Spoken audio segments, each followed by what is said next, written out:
Zee-Sony merger, 2 years in the making, which did not go through, when on Monday, Sony Group finally called off its $10 billion merger with Zee Entertainment. Now today, Zee Entertainment Enterprises Limited stock has fallen over 33% in trade, down to just 155 rupees a piece. Upon the merger call-off of the news emerging, Zee stock fell to its lowest since August 2020. Analysts have taken a bearish position on the stock, viewing the development as a negative for the media and entertainment sector. Shriram, number one, obviously, I'm not telling you to give a long-term or a short-term projection for the stock, but retail investors in Zee really hoping for some sort of a test of their patience culminating in an upside has not happened. Now, how do you see this whole M&E story in India panning out, given that Sony has completely backed off the merger and is actually looking at Zee paying them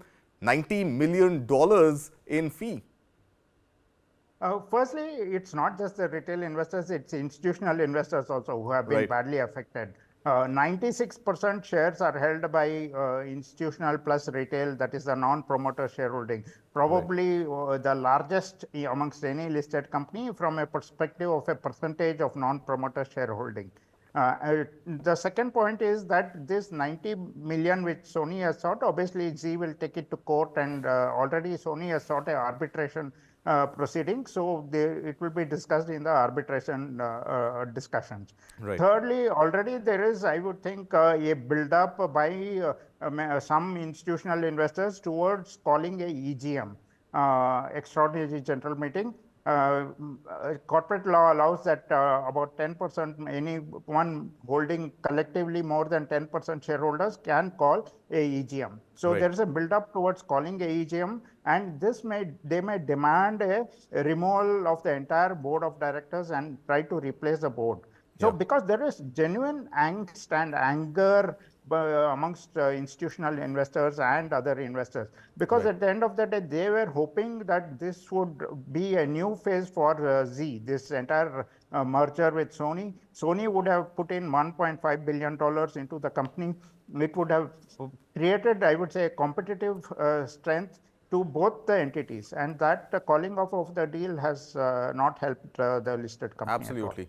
Absolutely. Srinath, if I can throw the ball in your court, I'm asking you to look at, the crystal ball gaze from the outside.